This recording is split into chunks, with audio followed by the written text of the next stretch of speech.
मुख्यमंत्री भजनलाल शर्मा ने मुख्य अतिथि के तौर पर शिरकत की। इस दौरान समारोह को संबोधित करते हुए यहां पर कहा कि आज का दिन हमारे लिए बहुत महत्वपूर्ण है। ये प्रकृति संरक्षण को लेकर हमारी जिम्मेदारी को याद दिलाता है।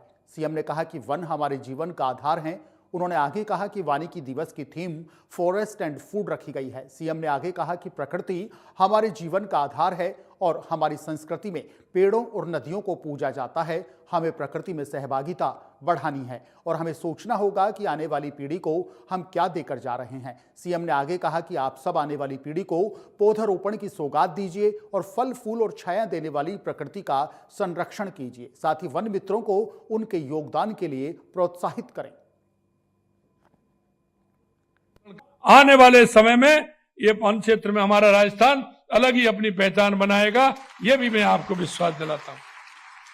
अंत में कहना चाहूंगा कि आज का दिन केवल एक आयोजन नहीं बल्कि एक संकल्प है, और यह संकल्प है कि हम अपने वनों को बचाएंगे, अपनी जैव विविधता को संरक्षित करेंगे और आने वाली पीढ़ियों के लिए एक हरा भरा स्वस्थ राजस्थान बनाएंगे। हम इस दिशा में निरंतर प्रयास कर रहे हैं और आप सभी के सहयोग से हम अपने लक्ष्य को प्राप्त करेंगे।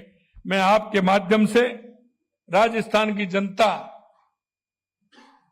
को भी आपके माध्यम से कहना चाहता हूं कि हमारा बहुत बड़ा काम है। अगर हम इस तरफ काम करेंगे तो निश्चित रूप से राजस्थान में जो परंपरा बन गई थी कि सूखे की हालत रहती थी, अकाल पड़ता था, मैं कहना चाहता हूं अगर हमने इसको 10% से अगर 20% हमने कर दिया तो राजस्थान अकाल की जो मार है उससे भी दूर होगा।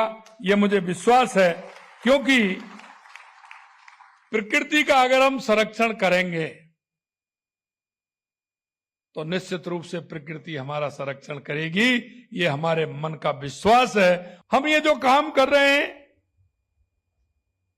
ये हमारी संतति के लिए, हमारी संतान के लिए, आने वाली संतान के लिए, हम आने वाली पीढ़ी के लिए काम कर रहे हैं। एक मन में यह भी भाव होना चाहिए, अगर वृक्ष नहीं होगा तो ऑक्सीजन कहां से आएगी? हमारी प्रकृति का संरक्षण किस तरह से होगा? हम आज के दिन यह संकल्प लेकर के जाएं कि इस क्षेत्र में हम काम करेंगे और काम करते हुए हमारे राजस्थान को सुरक्षित रखेंगे। आने वाली पीढ़ी भी हमारी सुरक्षित रहेगी।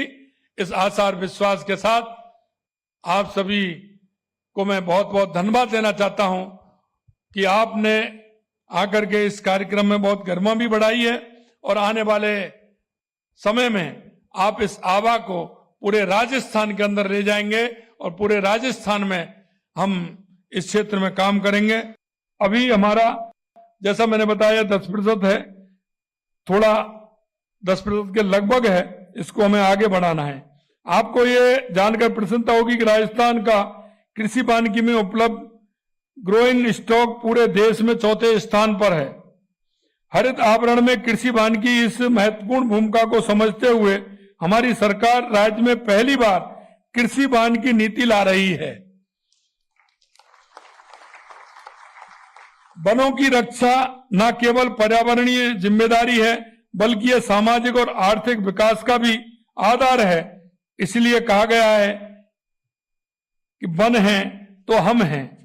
स्थानीय प्रजाति को संरक्षण एवं विस्तार हेतु एक जिला एक प्रजाति कार्यक्रम शुरू किया गया है, जिसमें प्रत्येक जिले में स्थानीय प्रजाति एवं सह प्रजाति का चयन कर उनके संवर्धन हेतु विशेष प्रयास किए जा रहे हैं। मुझे बताते हुए यह भी अत्यंत हर्ष की अनुभूति हो रही है कि हम सभी जिलों में मातृ वन की स्थापना की जा चुकी है। वन क्षेत्रों के बाहर भी ओरण के रूप में जैव विविधता के भंडार, जिन्हें सदियों से हमारे पूर्वजों ने सजाया है, उन्हें भी संरक्षित करने का हमने पहली बार बीड़ा उठाया है। वनों सुरक्षा एवं विकास हेतु आधारभूत ढांचे को सुदृढ़ करने के लिए 1750 वनरक्षकों की भर्ती की जाएगी, क्योंकि हमने कहा है कि हमारे साधन संसाधन के लिए जो हमें आवश्यक होगा वो हम करेंगे और हम हर क्षेत्र में, इसलिए हमको मजबूत करने के लिए जो में एक आवश्यकता है, उन आवश्यकताओं की पूर्ति करने के लिए हमारे युवाओं को, हमारी युवतियों को रोजगार देने के लिए हमने 1750 वन रक्षकों की भर्ती करने का भी हमने घोषणा की गई। चलिए अब बात करते हैं गहलोत राज के आखिरी 6 महीने में बने बोर्ड की, जहां राज्य सरकार ने पूर्व मुख्यमंत्री अशोक गहलोत की सरकार के आखिरी 6 महीने में बनाए गए 26 बोर्ड